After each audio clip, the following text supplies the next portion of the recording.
Welcome to Manvasan naturals. எல்லோரும் ஆரோக்கியமாகவும் மகிழ்ச்சியாகவும் இருப்பீங்கன்னு நம்புகிறேன். இன்றைக்கி நம்ம சேனலில் கிராமத்து மண் சட்டி மீன் குழம்பு பற்றி தான் பார்க்க போகிறோம்.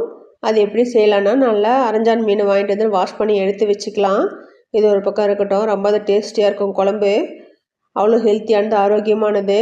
இன்றைக்கி நம்ம சின்ன வெங்காயம் இல்லை பச்சை வெங்காயம் ஏதாவது எடுத்துக்கலாம். தேவைக்கேற்ப எடுத்து உரித்து வச்சுக்கலாம். அதை நம்ம எதுவும் வணக்கி ஆட்ட வேண்டாம், பச்சையாகவே போட்டு ஆட்டிக்கலாம். மிக்ஸ் ஜாரில் போட்டுக்கலாம்.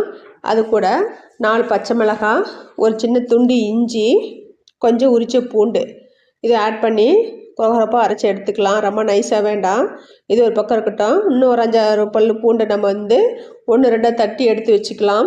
இப்போ மண் சட்டியை வச்சு அது காஞ்சதும் எண்ணெய் விடலாம். எண்ணெய் விட்டு நல்லா ஃப்ரை ஆனதுக்கப்புறம் சோம்பு கொஞ்சம் 1/4 ஸ்பூன் போடலாம்.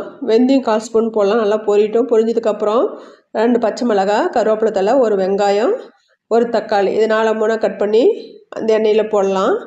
அது கூட நம்ம தட்டி வச்சுக்கிற இஞ்சி பூண்டையும் வந்து அது கூட ஆட் பண்ணிக்கலாம். நல்லா ஃப்ரை ஆகட்டும். ஃப்ரை ஆனதுக்கப்புறம் கொரகொரப்பாக அரைச்சி வச்சுருக்கோம் இல்லையா, அந்த பேஸ்ட்டு இது கூட ஆட் பண்ணிக்கலாம். ஆட் பண்ணிவிட்டு கொஞ்சம் கல் உப்பு போடலாம். போட்டு சிம்மில் வைக்கலாம்.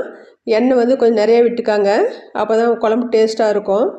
அது கூட மஞ்சத்தூள் கொஞ்சம், கொத்தமல்லி தூள் கொஞ்சம், மிளகாய் தூள் கொஞ்சம், வெந்தயமும் சீரகமும் வறுத்து தூள் பண்ணது 1 ஸ்பூன் பொடி இது கூட ஆட் பண்ணிக்கலாம். இது நல்லா கொதிக்கட்டும். சிம்மிலேயே வச்சுக்காங்க. நல்லா கொதித்து எண்ணெய் பிரிஞ்சு வரணும். அந்த அளவுக்கு கொதிச்சிட்ருக்கட்டும். அதுக்கப்புறம் நாம் உப்பு தேவைக்கப்போ உப்பு போட்டுக்கலாம். புளி நம்ம ஊற வச்சு அதில் கரைச்சி அதை கூட ஆட் பண்ணிக்கலாம்.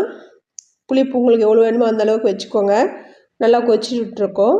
இப்போ வந்துட்டு தேங்காய் ஒரு அரை மூடி எடுத்து நம்ம அரைச்சி தேங்காய் பால் இது கூட ஆட் பண்ணிக்கலாம். வடிகட்டி நல்லா கொதித்து நல்லா நமக்கு எண்ணெய்லாம் பிரிஞ்சு வர மாதிரி ஸ்டேஜில் நம்ம வாஷ் பண்ணி வச்சுக்கிற மீனை இது கூட ஆட் பண்ணிக்கலாம். இந்த மாதிரி போட்டிங்கன்னா அது நல்லா வெடித்து அழகாக வரும். முழு மீனாக இருக்கும். இது நல்லா கண்ணெல்லாம் முட்டையாக வெளியே வந்ததுக்கப்புறம் நம்ம ஆஃப் பண்ணிடலாம். பாருங்கள், கண் இந்த மாதிரி முட்டையாக வெளியே வந்தால் தான் வெந்துருச்சுன்னு அர்த்தம். அதுக்கப்புறம் கொத்தமல்லி தலையை நம்ம கட் பண்ணி அதை கூட தூவிட்டு அவ்வளோ டேஸ்ட்டாக இருக்கும். இந்த மாதிரி செஞ்சு பாருங்கள். மண் சட்டியில் குழம்பு வச்சு மீன் குழம்பு ஆரோக்கியமாக இருக்கும். சுவையே தனியாக இருக்கும். இந்த டேஸ்ட் யாராலும் அடிச்சுக்க முடியாது. இந்த மாதிரி செஞ்சு பார்த்துட்டு பிடிச்சிருந்தால் லைக் பண்ணுங்கள், கமெண்ட் பண்ணுங்கள், சப்ஸ்கிரைப் பண்ணுங்கள். Thank you friends.